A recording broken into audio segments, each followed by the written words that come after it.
Hello, welcome back to the Basfet Biology channel. Myself Dr. Faisal. आज इस video में हम एक नया टॉपिक स्टार्ट कर रहे हैं। टॉपिक का नाम है reproduction in lower and higher animals. ये टॉपिक काफ़ी बड़ा है, इसे एक वीडियो में कंप्लीट नहीं किया जा सकता, इसलिए हम इस टॉपिक को छोटे छोटे पार्ट्स में स्प्लिट अप कर कर कई वीडियोस देखने वाले हैं। आज इस वीडियो में हम फोकस करने वाले हैं asexual reproduction in animals. Asexual reproduction के हम 2 मेथड्स को डिस्कस करेंगे। One is a gemmule formation and second is a budding. साथ में एक और जो असेक्सुअल रिप्रोडक्शन जैसा दिखता है, जिसे रीजनरेशन कहा जाता है, उसको भी हम इसमें फोकस करेंगे। Okay, so let's start the asexual reproduction. Asexual reproduction is mostly observed in a lower animal। ये हायर एनिमल्स में प्रोसेस नहीं हमको दिखता है, ज़्यादातर लोअर एनिमल्स में हमको ये प्रोसेस देखने को मिलता है। इन असेक्सुअल रिप्रोडक्शन जर्मिनल सेल का कोई इन्वॉल्वमेंट नहीं होता है, so there is no meiotic cell division. इनमें मियोसिस नहीं होता क्योंकि जर्म सेल्स का इन्वॉल्वमेंट नहीं हो रहा है। यहाँ पर जो सेल्स इन्वॉल्व होते हैं वो होते हैं बॉडी के सेल, जिन्हें सोमैटिक सेल कहा जाता है।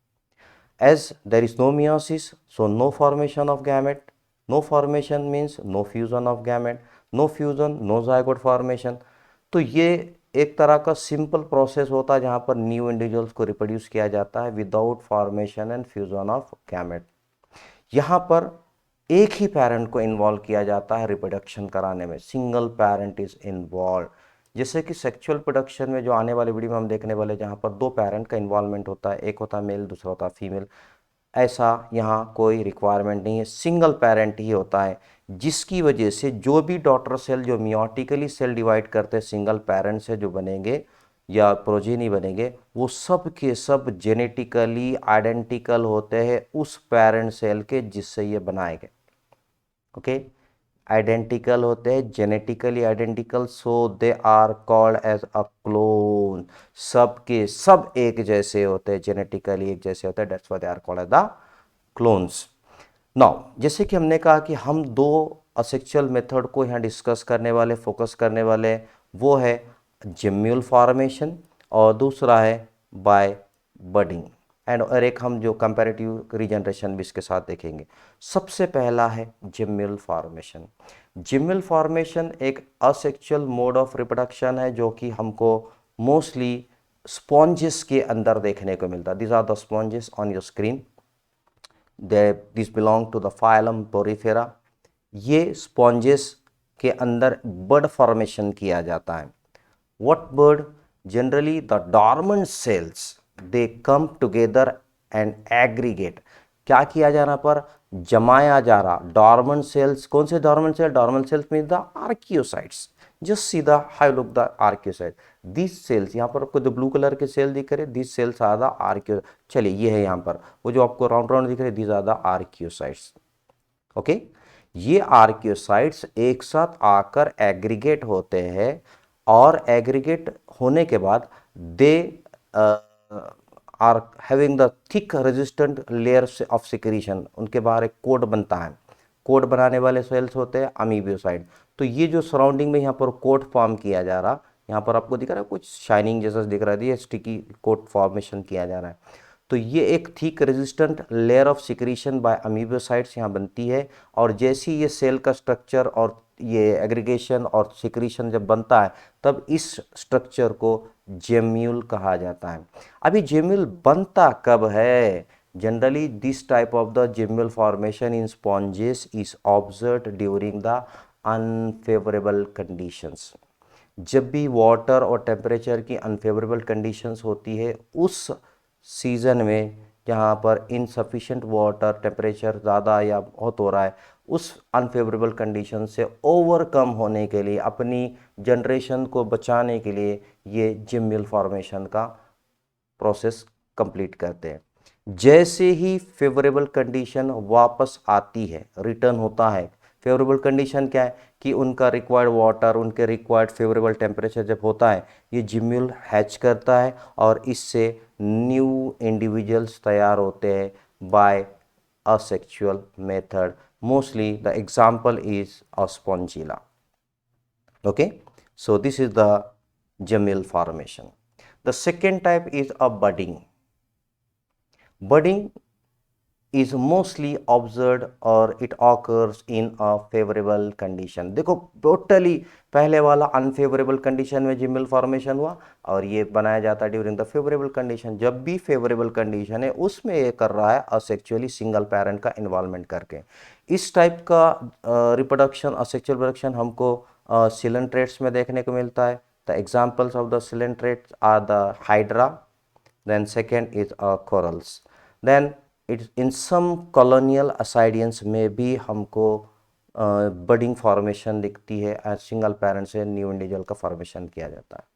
ये ascidians को ट्यूनिकेटा भी कहते हैं. ओके, इसको याद रखना. देन दी इनबर्डिंग हम देखते हैं with reference to the example of hydra. Okay, हम एग्जाम्पल किसका देख रहे हैं यहाँ पर? हाइड्रा के अंदर basal part of the hydra. Hydra का जो नीचे का पार्ट होता है उस नीचे के पार्ट से वहाँ पर एक आउटग्रोथ होती है. ओके, यहाँ पर देखिए दिस इज द आउटग्रोथ. और ये आउटग्रोथ बढ़ते जाती है और बढ़ने के बाद वहाँ पर वो अपने फ्री एंड पर टेंटेकल्स को भी तैयार करता है. ओके, यहाँ पर ये मैच्योर बर्ड हो गई. यहाँ पर पहले ये बर्ड तैयार हुई, डेवलपमेंट हुआ, उसके बाद फुली मैच्योर बर्ड यहाँ पर बन गई. जैसी ही बर्ड बन जाती है due to the water current या due to the any incident or due to the dashing of the bigger giant animal, ये हाइड्रा जो यंग हाइड्रा यहाँ पर डेवलप हुआ था वो वहाँ से डिटैच हो जाता है. जैसी यहाँ से ये निकल गया, जैसी वो डिटैच हो जाता है तो it becomes independent new organism. अब वो पूरी तरह से पेरेंट जैसा आगे चलकर मैच्योर हो जाता है and it become the adult one. Adult hydra वहाँ पर वो कन्वर्ट हो जाता है. Okay, so this is about the budding. Now let's see the one more mode of regrowth या फिर से सेल को बनाने का जो प्रोसेस होता है जिसे हम रीजनरेशन कहते हैं. तो regeneration totally differs from asexual reproduction. आपको पहले तो ये समझ लो कि यहाँ पर ये दोनों जो प्रोसेस हमने जिमिल फॉर्मेशन और बडिंग जो देखे वो असेक्सुअल मोड ऑफ रिप्रोडक्शन के प्रोसेस थे. But regeneration is not a sexual production. It mimics the process of regeneration looks like a sexual production. Okay, याद रखना है यहाँ पर, but it's not the asexual production. ये रीजनरेशन वाला जो प्रोसेस होता है it is observed in unicellular organism में भी हमको देखने को मिलता है, से लेकर मल्टी सेलुलर ऑर्गेनिज्म में भी हमको ये इस टाइप का रीजनरेशन देखने को मिलता है. तो रीजनरेशन होता क्या है?